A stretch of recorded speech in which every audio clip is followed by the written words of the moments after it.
नमस्कार, India top news में आपका स्वागत है। 2022 में मायावती बनेंगी मुख्यमंत्री। हीरालाल कौशल बसपा जिला अध्यक्ष। उत्तर प्रदेश बलिया जिले में हीरालाल कौशल बसपा जिला अध्यक्ष ने मीडिया से बातचीत में बताया कि 2022 में बहुजन समाज पार्टी बहुमत हासिल करेगी और मायावती जी मुख्यमंत्री बनेंगी। हीरालाल कौशल ने भाजपा सरकार पर जोरदार हमला बोलते हुए कहा है कि जनता जानती है कि किसकी सरकार अच्छा कार्य करती है और भाजपा के कार्यकाल में इतना अत्याचार, हत्या एवं रेप हो रहा है। किसानों की मांग सही है। जी, मेरा नाम हीरालाल कौशल, ग्राम सभा सौरपुर के प्रधान भी हैं और वर्तमान में एज ए जिला अध्यक्ष बहुजन समाज पार्टी बलिया। जिस तरह से उत्तर प्रदेश सरकार पंचायत चुनाव को लेकर लेट की है, इस पर क्या आपके विचार, क्या कहना चाहते हैं? देखिए, सबसे पहले तो मैं धन्यवाद देना चाहूँगा आप सभी साथी जो चैनल वाले हैं, जिसने हम लोग जैसे व्यक्तियों को अपनी बातों को रखने का मौका दिया। मैं साधुवाद देना चाहूँगा और दिल की गहराइयों से स्वागत, अभिनंदन, वंदन करना चाहूँगा। ये स्वातिथि संस्था है, ये हर 5 वर्ष पर इसका नवीनीकरण होता है जनता के द्वारा, और सरकार और चुनाव आयोग में ये पता ना कैसे क्या गुत्थी फंसी हुई है, इसकी वजह से यह चुनाव का समय जो है लंबा खींचा जा रहा है। अब प्रक्रिया जैसे भी चालू हो, गवर्नमेंट उस पर अपना काम कर रही है। जी, तो इसको क्या अगले सरकार को, योगी सरकार को आप दोषी मानते हैं इस बात को? देखिए, किसी को मैं दोषी नहीं मानता हूँ। समय परिस्थिति कुछ ऐसी रही, जो 4-6 महीने कोरोना काल के गुजरे, उन कोरोना काल में कहीं न कहीं सिस्टम का कुछ गड़बड़ी हुआ है। वो सिस्टम सुधारने में गवर्नमेंट के लोग लगे हैं। हाँ, जो किसान के मुद्दे हैं, जो उन पर क्या विचार है? अभी जिस तरह पूरे देश में हड़कंप मचा हुआ है किसानों को लेकर, आपका क्या विचार बन रहा है? जो 3 बिल पास हुआ है, इस पर आपका क्या है? जी, देखिए, सबसे पहली बात तो ये है जी, इस धरती पर जो भी मानवीय जीवन है, वो मानवीय जीवन जी के अहम कड़ी से जी हाँ, किसान को जोड़ा जा सकता है। किसान अन्नदाता है और वह अन्न पैदा करता है और सारे जनमानस का जीविका चलाने का काम करता है। किसानों का जो जमीन मांग है, उन मांगों पे गवर्नमेंट बिल्कुल तरीके से वो टिक नहीं पा रही है।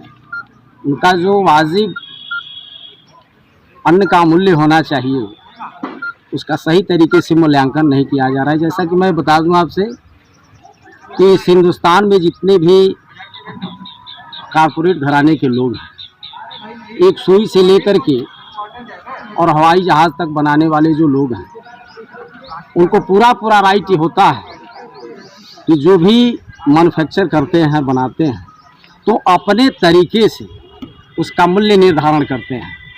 लेकिन ये अन्नदाता कड़ाके की धूप, कड़ाके की ठंड या बरसात के मौसम में भी अपने आप को समर्पित करके और खेतों में अपनी कड़ी मेहनत करके भी अन्न पैदा करता है, लेकिन उस अन्न का मूल्यांकन करने का, मूल्य लगाने का अधिकार उसको नहीं मिल पाता है। इन्हीं सारी बातों को लेकर के और किसान अपना आंदोलन जारी रखा है। जिस तरह से भाजपा सरकार को यह कहना है, जैसे आपके क्षेत्र के उपेंद्र तिवारी हो गए, जहाँ कृषि मंत्री हो गए, उनका ये कहना है जो वहाँ धरना दे रहे हैं वो फर्जी किसान हैं और कुछ पार्टियां के लोग हैं, सपा बसपा के लोग हैं। अरे भाई, सवाल ये है कि जिसको जो चश्मा से देखेगा उस तरह से उसको दिखाई देगा। अब हिंदुस्तान के किसान अपने हक हुकूक की मांग करें, अपने अधिकारों की मांग करें, तो ये गलत एलिगेशन लगाया जा रहा है ना भाई। किसान तो अपनी मांग करने के लिए अपनी स्वच्छंद तरीके से और सिस्टमेटिक ढंग से वहाँ बैठ करके अपना वो मांग कर रहा है, तो अब लोगों को लगता हो कि कहीं न कहीं लोग पुश करते हो या अन्य दल का उसमें सहयोग हो, तो ये तो गलत चीज़ है, नहीं है। जी, ये बताइए, आप 2022 में क्या आपकी पार्टी सरकार बना पाएगी बहुमत से? बिल्कुल, पार्टी का जो रीति नीति रही है, चाहे आज भी जो रीति नीति है, मैं बता दूं कि बहुजन समाज पार्टी या किसी व्यक्ति विशेष, जाति विशेष, धर्म विशेष की पार्टी नहीं है। यह पार्टी का शुरू से यह एजेंडा रहा है कि सर्जन हिताय सर्जन सुखाय के नीतियों पर काम करती है। जैसा कि मैं बता दूं कि पूर्ववर्तियों में जो सरकार 2007 में चली है पूर्ण बहुमत की, उस सरकार में आप चाहें मंत्रिमंडल से उठाकर लिस्ट देख लें या आन पब्लिकल व्यवस्था को देख लें, सारे लोगों को जिसकी जो ज़रूरतें थी या जिसका जो उचित स्थान था, उचित स्थान देने का बहुजन समाज पार्टी ने काम किया। और आज जो व्यवस्थाएं चल रही हैं, चाहे वो स्टेट की गवर्नमेंट हो या सेंट्रल की गवर्नमेंट हो, ये दोनों गवर्नमेंटों में आपसे मैं तो ये खुली बात मैं कहना चाहूँगा कि बीजेपी के लोग कहते हैं कि सबका साथ सबका विकास। सबका साथ तो ले लेते हैं, लेकिन विकास के नाम पर नगर यहाँ जीरो है। आप कैबिनेट की लिस्ट उठा लीजिए, उस कैबिनेट के लिस्ट में भी कहीं किसी तरह के, ना ही किसी पिछड़े का स्थान मिला है, ना एससी एसटी को मिला है, ना माइनॉरिटी के लोगों को किसी को स्थान नहीं मिला है। तो ये तो स्पष्ट हो जा रहा है कि केवल सबका साथ लेने की बात की जाती है, लेकिन सबका विकास करने की बात नहीं की जाती। जी, तो क्या आपको विश्वास है 2022 में मायावती जी मुख्यमंत्री बनेंगे? बिल्कुल बनेंगी। आज तो मुंह बाए खड़े लोग हैं, आशा भरी निगाहों से पब्लिक देख रही है। आज पूरा जितना अराजकता की माहौल बना हुआ है पूरे प्रदेश में, पूरे देश में, उस स्थिति से हम तो ये स्पष्ट कर देना चाहते हैं कि कहीं न कहीं एकदम मानवता का शर्मसार हो रहा है। हत्या, छिनैती, बलात्कार, चोरी, डकैती, यानी जितनी भी अराजकता फैला लिया जाए, एक तरीके से यह अपने आप को ये लोग बहुत अच्छा मान के चल रहे हैं।